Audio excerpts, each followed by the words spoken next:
Some nights move forward without leaving a trace. Others settle into the world and refuse to go. This night did not pass. It remained. The darkness felt intentional, as though it had chosen its place carefully.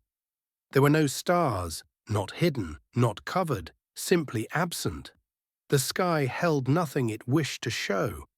Even the air seemed thicker, heavier, as if sound itself had decided to rest. Far from any marked road, there existed a stretch of land that maps quietly ignored. Not because it was dangerous, but because it was unnecessary.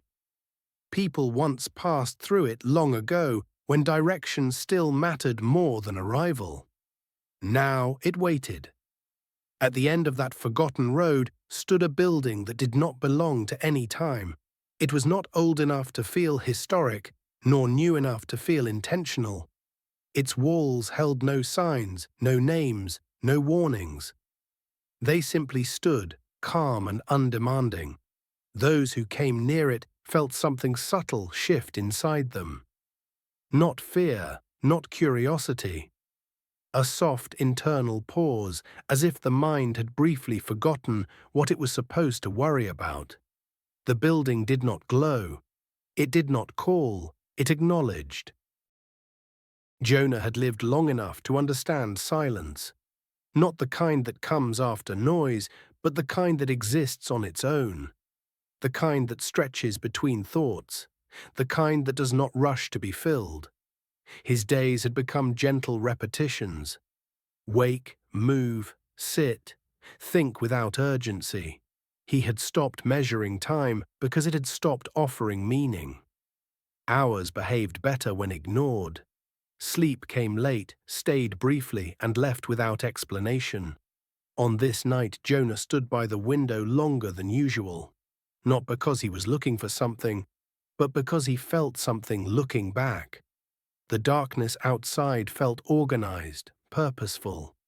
That was when he noticed the building. It stood where nothing had stood before. Jonah searched his memory carefully. No confusion, no doubt. It had not been there yesterday.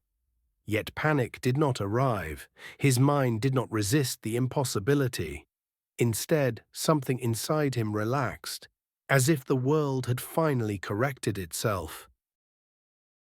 Jonah did not decide to leave his home.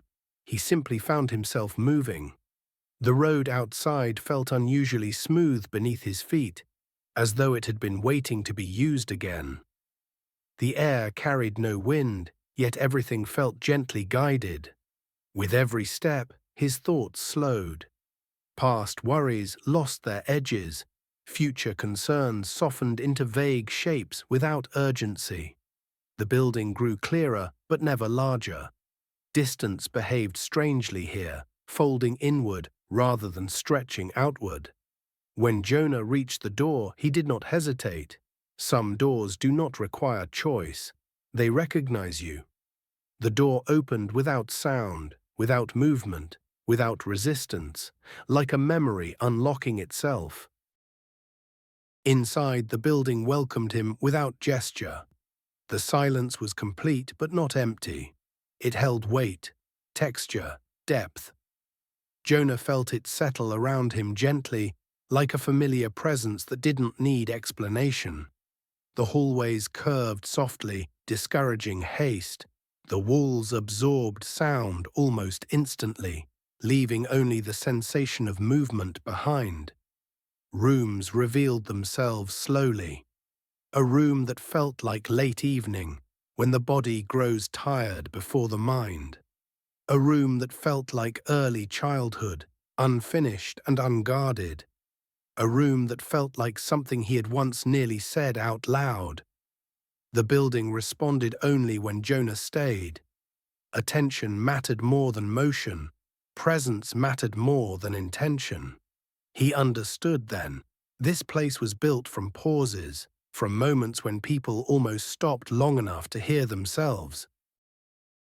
At the center waited a space without boundaries. No doors, no corners, no sense of before or after. Only a chair. Jonah sat. Nothing dramatic happened. No vision. no revelation. Instead, his thoughts began to loosen naturally, one by one, not erased, released. They fell away gently, like hands unclenching after holding too tightly for too long. Here, nothing needed to continue. Here, nothing demanded explanation. The building did not take Jonah. It allowed him to remain. For the first time in years, he felt complete without effort. Morning arrived elsewhere. The road remained forgotten, the fields unchanged. No one noticed an absence, because nothing had been taken. The building stood as it always had, quiet, patient, open. Inside, Jonah rested in a state between waking and sleep, where time no longer insisted on direction. Somewhere far away, another person paused mid-thought, feeling a calm they could not explain. The building waited. It always would.